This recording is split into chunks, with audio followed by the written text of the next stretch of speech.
Falling off, something that is normal in our day and age, something that is seen as more of a negative thing, that has come to an end. Sometimes that music ain't hitting like it was before. Sometimes that video game you once loved is absolutely whack now. Find yourself asking, why does this movie not hit the same? Why is the money slowed up when you're a rapper? Like seriously. Stop the crypto scams on Twitter. Like, I'm serious. But the first one, this ain't personal. She unfortunately has the most yap in this video. Like, I don't know why, but I cooked up the most for her. There's nothing personal, trust me. Ice Spice. It all started when a thick mushroom headed light skin dropped the song on World Star Hip Hop.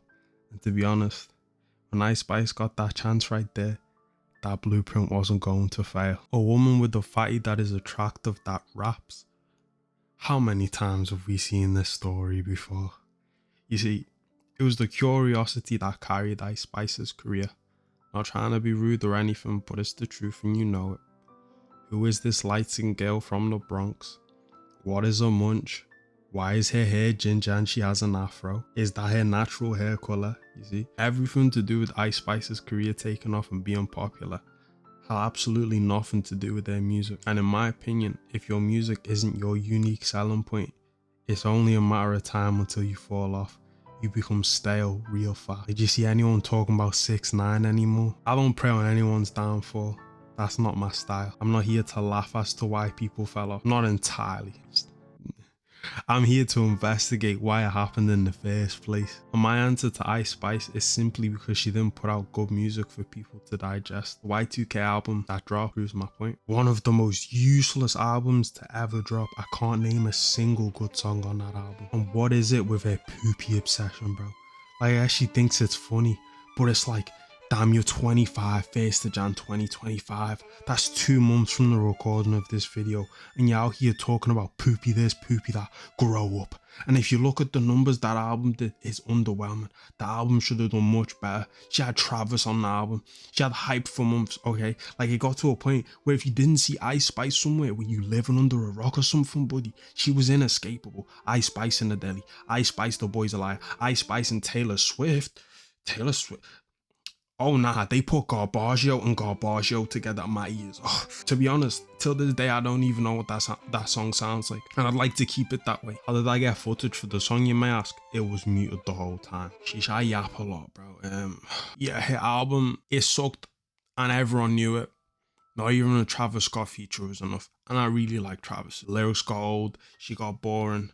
There wasn't really a personality to Ice Spice. Like, she didn't feel real, if you get what I mean. And if you just look at some of her interviews, she's just very robotic. No shade. She's just not as exciting as other artists. You can only shake that ass until it gets tired. Like Ice, we get it.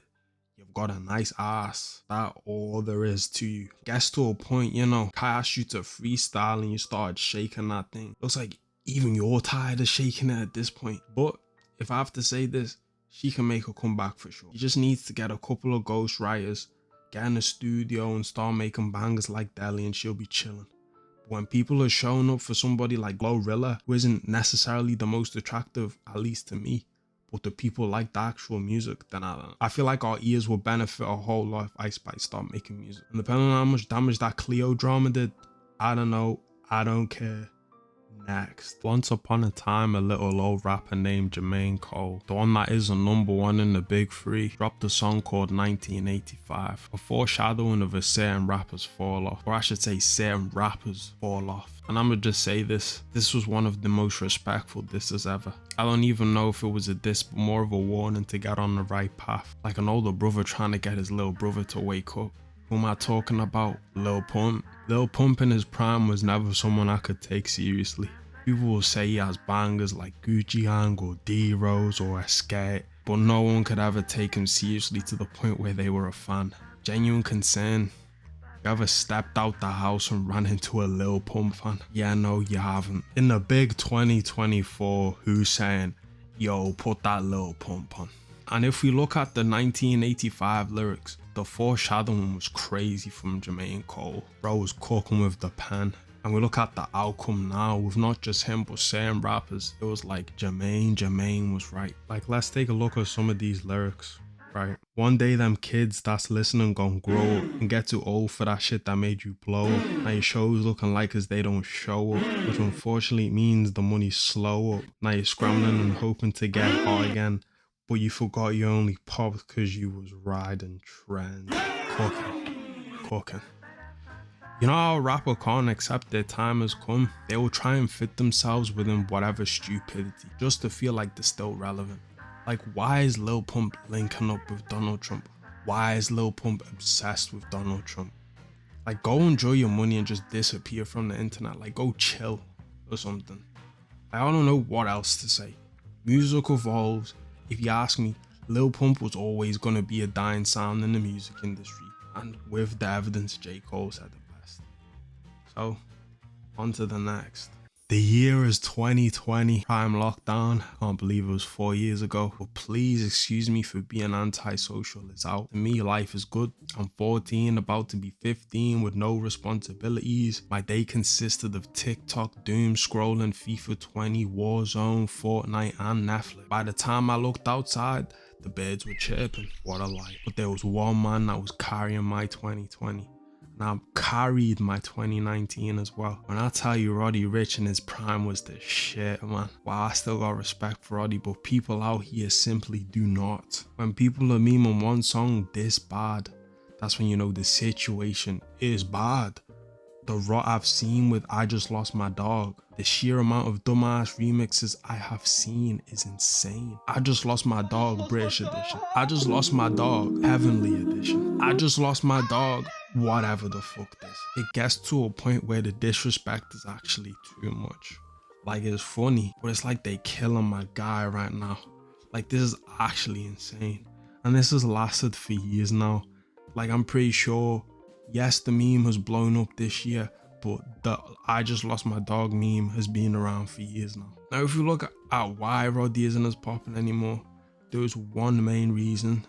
You know, he dropped his album and instead of capitalizing on that, disappeared for quite a bit.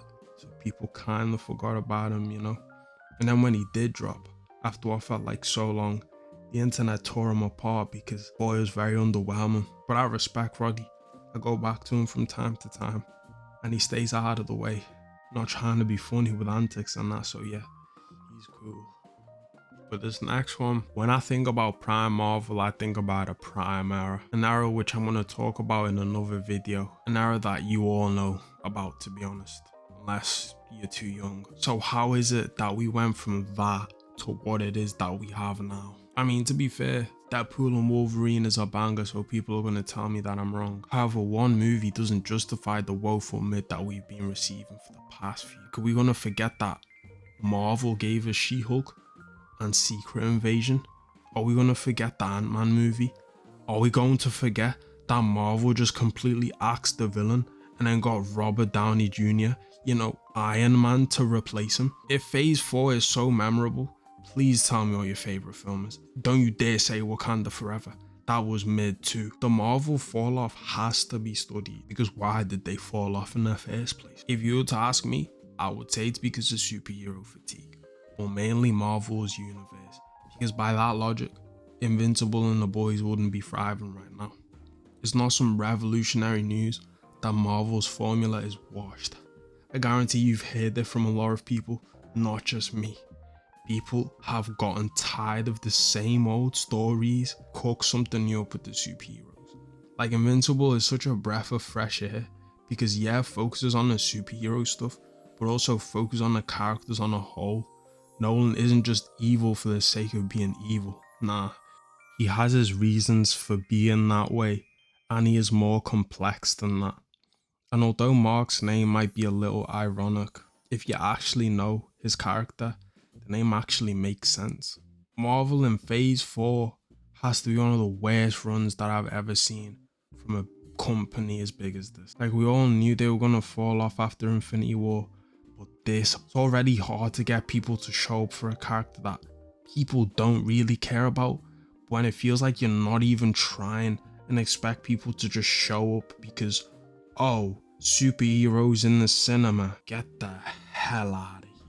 My oh my, I almost forgot about this, nigga. Oh my days. Designer, like, how do you go from panda, geet, rah.